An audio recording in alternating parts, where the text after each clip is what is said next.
I thought maybe I could get some guidance from the Federation Charter. I was hoping I'd find a loophole that would allow us to take actions we ordinarily wouldn't take. Any luck? The Charter's a statement of principles, not a practical document. In 2371, the USS Voyager was lost in the Badlands with all hands on board. While Starfleet sent several ships to investigate, it was presumed that the ship had been destroyed, though no evidence ever substantiated this. What had really occurred was the Intrepid class had been propelled to the Delta Quadrant. The fairly new captain ultimately decided to strand both her Starfleet crew and a Maquis cell in the Delta Quadrant by destroying the caretaker array. This meant that over 150 initially at least, would be stuck there with no way to get home. Voyager quickly absorbed the Maquis into their ranks, and the voyage home would begin. Hey, Voyager, voyage. Ha! When we first started our trip home, you made a conscious decision to treat Voyager as a Starfleet ship with a Starfleet crew, following Starfleet rules. That's right. Interestingly, everyone would be required to follow Starfleet regulations, and the vessel would still operate under Federation provisions. Was it a mistake to force the crews to follow the rules and regulations of the Federation Starfleet? Before we get too much into this, let's analyze the point of Starfleet first. You wish you could tell them all that this alliance will give birth to the Federation.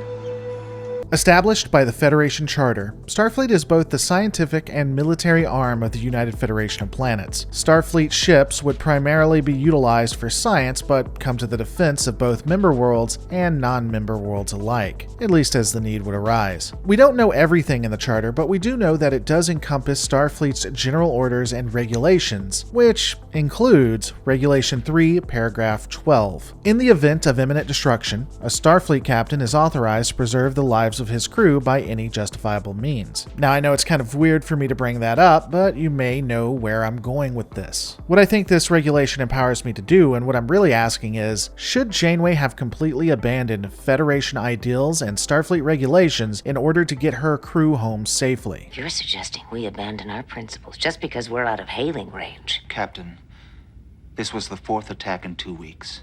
We've lost 3 crew members to the Kazon. A dozen more have sustained serious injuries. The ship has taken so much damage, we'll be lucky to get warp drive online again. And we can count on the fact that the Kazon will be back. I don't think we can afford to keep doing business as usual. Now, let's be reasonable here. It's important to note that choosing to not follow Starfleet guidelines doesn't mean that the crew of Voyager becomes unethical. Choosing to not do the laws and regulations that were made with the thought that there would be some type of support system for the vessel doesn't mean that you instantly start to become a cannibal, or that you kill innocent men and women so that you can survive. I'm not even saying giving up all of the principles, just adjusting them for an unforgiving quadrant. Hell, Janeway somewhat agrees. The Charter's a statement of principles, not a practical document. I touched on it before, but quite simply, when Starfleet was formed, they attempted to create general orders and regulations that vessels would have to follow, with the understanding that while the ships were out there alone, they'd still be able to contact Starfleet Command. A ship might not come to aid someone within minutes, nor even hours, but hopefully within days. Certainly there were some instituted policies that were an attempt at guidance if this ever happened, but all of them fell short.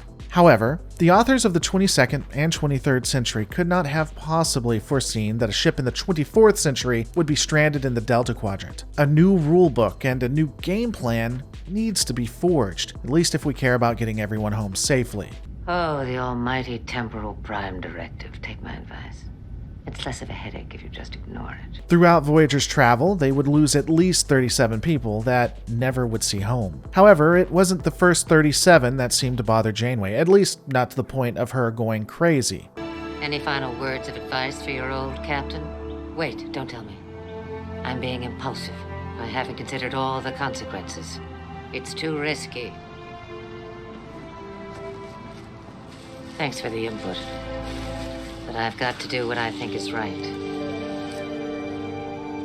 It would be the death of Chakotay and the degradation of Tuvok that would push her over the edge. After following the rules for years on end and getting Voyager home, the captain would be broken at the loss of her tactical officer, or at least his mind, as well as her executive officer. Janeway, now an admiral, would still Borg technology that allowed her to go back in time and alter history. even she couldn't live under Starfleet's policies and regulations. So with that in mind, what should have been done? You're suggesting we abandon our principles just because we're out of hailing range. Captain, the ship has taken so much damage, we'll be lucky to get warp drive online again.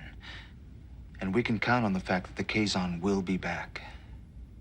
I don't think we can afford to keep doing business as usual.